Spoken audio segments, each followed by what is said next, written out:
Agora a gente continua com o Jornal do Meio-Dia, a gente vai para o quadro... Para onde? Para o Cuide-se. Vamos lá. É que o quadro Cuide-se de hoje vai falar justamente sobre isso, lapso de memória. Você, de repente, está falando uma frase, esquece, deixou um objeto em algum lugar, não lembra onde está. E quem vai nos responder, tirar todas as dúvidas é ele, o doutor Guilherme Schwan Júnior, neurologista. Tudo bem, doutor? Boa tarde. Boa tarde, prazer estar aqui com vocês. Olha, o que causa a perda de memória, hein, doutor?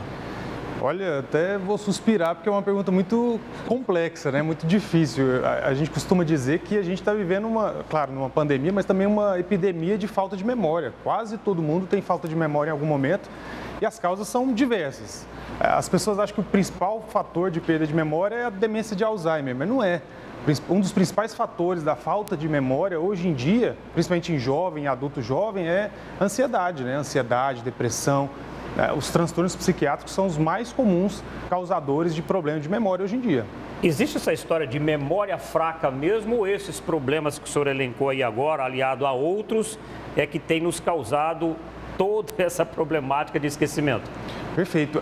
Essa questão de memória fraca, na grande maioria das vezes, 99% das vezes, quando a gente não tem uma doença, que é a minoria, né? Na maioria das vezes é uma noite mal dormida, por exemplo, o ronco, pouca gente sabe disso, mas o ronco, respirar errado durante o sono, atrapalha a memória durante o dia. Se você não está dormindo bem, se você está estressado, se você é sedentário, se sua diabetes está descontrolada, se você está num trabalho que você não está feliz, tudo isso atrapalha a memória. Então é difícil, hoje em dia, a gente ter alguém que tem uma memória muito boa, porque esses fatores são difíceis de você arrumar, né? Então a pessoa acorda 5 da manhã, pega 2 ônibus, trabalha 10 horas, chega em casa 9 da noite. Como é que ela vai ter uma memória boa com uma vida dessa? Então por isso que as pessoas têm uma grande dificuldade de melhorar esse quesito. E tem pergunta do telespectador: tive Covid e percebi que minha perda de memória se agravou. Tem alguma ligação? Tem muita ligação. A gente tem visto cada vez mais os pacientes no consultório com falha de memória pela Covid. A gente não sabe. Tem tratamento, doutor? Então, o tratamento depende da causa. A gente não sabe se é a própria pandemia, porque as pessoas na pandemia estão com medo, estão ansiosas, estão depressivas, e isso trava a memória. Quando é secundária a Covid, pode melhorar sim. A grande questão que a gente vê no dia a dia é que a Covid atrapalha a atenção. E o primeiro passo para a memória melhorar é você estar atento, ter foco nas coisas. E a Covid faz com que você fique extremamente desatento e a informação não absorve. O senhor falou agora há pouco do Alzheimer, e é uma doença que atinge a maior parte das pessoas já com a idade um pouco mais avançada. E eu queria saber do senhor o seguinte: como dissociar um esquecimento eventual de sinais da doença e que a pessoa já deve indicar que esse parente já deva procurar o médico?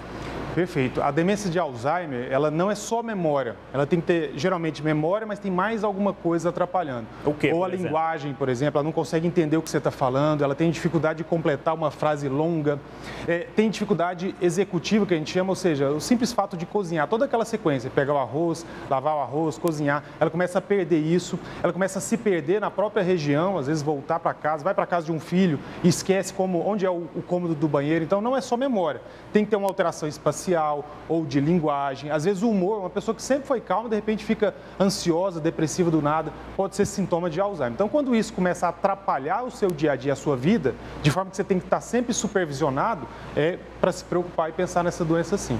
É verdade que tem muitos alimentos que ajudam aí a melhorar a memória. E o que ajuda, afinal? Então, alguns alimentos podem contribuir para uma melhora da memória sim.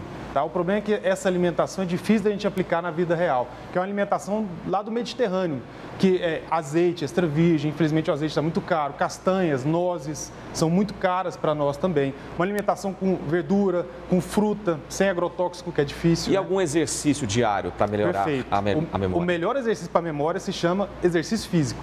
A gente não pode esquecer que o cérebro e o corpo estão juntos. Então, se eu fizer 150 minutos por semana, eu melhoro a minha memória de aeróbico. É o quê? Meia hora por dia, uma caminhada, uma corridinha na esteira, ou se eu puder fazer hidroginástica, 2 horas e meia por semana, eu melhoro a minha memória. Doutor Guilherme, mais participação do nosso telespectador. A perda de memória pode estar associada com a má alimentação, coisa que a gente acabou de falar. Quais alimentos são indicados para retardar essa complicação? É um Perfeito. complemento do que o senhor já havia dito. É exatamente isso que eu falei, né? uma coisa que é muito boa para a memória são os peixes, que a gente não costuma comer muito aqui no Centro-Oeste. Por exemplo, atum, sardinha, salmão, são peixes muito ricos em ômega 3. Né? Exatamente. A cápsula, infelizmente, ela não ajuda muito na memória, mas se você pegar o ômega 3 na natureza, vai te ajudar. E uma alimentação com muita gordura, muita fritura, muito sal, não é bom para a memória, não. Perda de memória tem a ver também com envelhecimento? Sim, o envelhecimento por si só pode gerar uma perda de memória, mas isso não pode prejudicar a sua vida. Não é porque um idoso que está com uma memória muito fraca, que não consegue fazer as coisas no dia a dia, isso não é normal, não é comum do envelhecimento. Isso pode ser alguma doença.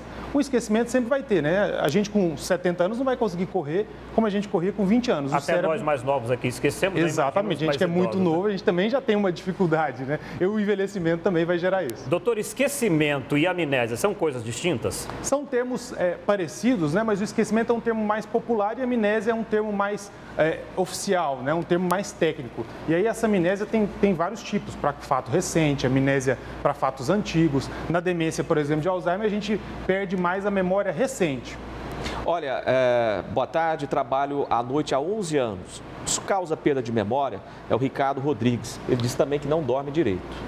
Esse é um fator que a gente até comentou aqui. Não dormir é extremamente maléfico para o cérebro. As pessoas que têm turnos noturnos, elas mudam muito a sua rotina. Às vezes esse cara vai chegar em casa, ele tem que cuidar de um filho, cuidar de uma mãe, então ele não consegue dormir de forma adequada. É trocar a noite pelo dia. Isso é extremamente deletério para o cérebro. Não é bom. A gente precisa dormir para ter uma memória boa. Evitar o estresse, né? Acima de tudo, né, doutor? Exatamente. Doutor Guilherme Schwann Júnior, muito obrigado pela sua participação no nosso quadro Cuide-se. E um abraço para o seu pai, doutor Guilherme Schwann, meu amigo, uma pessoa realmente que a gente tem saudade dele. Um abraço para ele também. Muito obrigado, eu que agradeço o convite. Grande Guilherme Schwann, um homem do turismo em Goiânia, no Goiás e no Brasil. Pelos bares da vida, né? Pelos bares da vida, que maravilha.